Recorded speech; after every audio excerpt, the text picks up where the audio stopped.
শাহজাহান যখন বৈষম্য বিরোধী আন্দোলন নিয়ে রাত দিন রাস্তায় ব্যস্ত, তখন তার স্ত্রী সন্তান সম্ভবা। সেই সন্তান পৃথিবীর আলো দেখছে পিটপিট চোখে, কিন্তু নবজাতকের চোখের সীমানায় নেই তার বাবার মুখ, কারণ আন্দোলনের শহীদ হওয়াদের তালিকায় রয়েছে শাহজাহানের নামও। আমার সন্তান তার বাপের কোলে উঠতে পারলো না, সেও তার বাপের মুখ দেখতে পারেনি।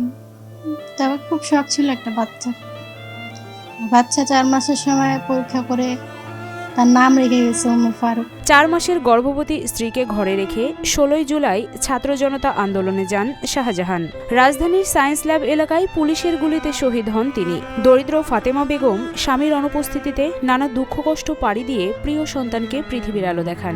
আমার জামাই 2.5 বছর বিয়ে হয়েছে, ওর পরে আমার নাতি 4 মাসের কালে সে আলট্রাসাউন্ড করিয়া রিপোর্ট বাইর করিয়া ছাত্র আন্দোলনে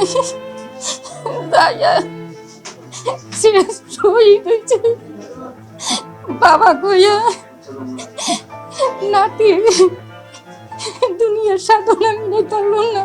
ফুল আর নানা ধরনের খাবারে সাজানো ডালা আর নতুন পোশাক নিয়ে শনিবার সকালে ওমরকে দেখতে হাসপাতালে আসেন জেলা প্রশাসক আজাদ জাহান। বাবার অনুপস্থিতিতে যেন জন্মদিনে আনন্দের কমতি না হয়, সেজন্যই জেলা প্রশাসকের এই আয়োজন। এই শহীদ শাহজাহানের স্ত্রী থাকে দৌলত খানের একটি গ্রামে। সে যখন গর্ভবতী, আমি তখন এইখানে জেলা প্রশাসক হয়ে আসার পর আমি শুনতে পেলাম সে অসুস্থ। আমি সেখানে নিজে তার গ্রামে গিয়েছিলাম এবং সেখানে আমি আমার জেলা প্রশাসনের পক্ষ থেকে তাকে সর্বোচ্চ সাহায্য করার চেষ্টা করেছি এবং তার পরবর্তীতেও তিনি আরও অসুস্থ হলেন। ডাক্তার দেখানো থেকে শুরু করে আমি পুরোপুরি সময়টাই খোঁজখবর আমরা রেখেছি এবং এইখানে আপনারা দেখেছেন গতকালই একটি ফুটফুটে ছেলে বাবু হয়েছে। শহীদ শাহজাহানের ইচ্ছা মতো তার ইসলাম নাম রাখা হয়েছে ওমর ফারুক। আলহামদুলিল্লাহ, ছেলেটি এখন ভালো আছে। আমি আজ তাকে দেখতে আসলাম এবং আমার জেলা প্রশাসনের পক্ষ থেকে তাকে সর্বোচ্চ সহযোগিতা আমি করব। ভবিষ্যতেও এই ছেলেটি বড় হওয়া থেকে শুরু করে মানুষ হওয়া সর্বোচ্চ যতটুকু সম্ভব আমরা করব। জন্মের আগেই শিশু ওমর ফারুক হারিয়েছে বাবা ডাকার অধিকার। বাবা নামক বটবৃক্ষের ছায়া আর কোনোদিন সে পাবে না। আর সন্তান প্রসবের সময় স্বামীকে পাশে না পেয়ে আক্ষেপ ফাতেমা বেগমের। আমিও দেখতে পারলাম না, তাকে পাশে পাইনি, আমার সন্তানও পাইল না, তার কোলে উঠতে পারলো না, তার বাবা বলে ডাকতে পারলো না। শাহজাহান বলেছিলেন ছেলে হলে নাম রাখবেন ওমর ফারুক, সেই নামই রাখা হয়েছে। তবে নবজাতকের ভবিষ্যৎ নিয়ে হতাশার সুর তার মা ফাতেমা বেগমের কণ্ঠে। তার বাবার খুব শখের একটা সন্তান, আর তার স্বপ্ন ছিল তার সন্তান মেয়ে ছেলে যাই হোক তাকে মাদ্রাসায় দিয়ে অনেক বড় আমিল বানাবো।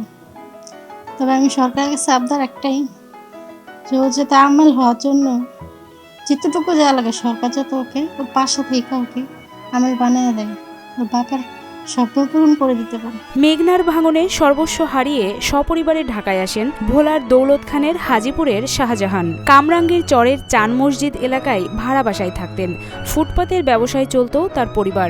2.5 বছর আগে ফাতেমা বেগমকে জীবন সঙ্গী করেন শাহজাহান। আমার ভগ্নিপতি আর আমার ছোট বোন, মানে ওর বাবা যখন দুনিয়া থেকে চলে গেছে তখন মানে ওদের চলার মতো কোনো আর্থিক কোনো নাই, মানে কিছুই রেখে যেতে পারে নাই। মানে ক্ষুদ্র একজন ব্যবসায়ী ছিল, তো মানে কোনো অত অ্যাবিলিটি ছিল না। তো এখন আল্লাহর মাল আল্লাহ নিয়ে গেছে। এখন আমি সরকারের কাছে চাই যে ওর, আমার বোন এবং আমার ভগ্নিপতির যেহেতু সরকার সুদৃষ্টিতে তাকায় জানি ওদের ভবিষ্যতের জানি একটু চলার জানি একটা স্বাবলম্বী বা ব্যবস্থা জানি করে দেয়।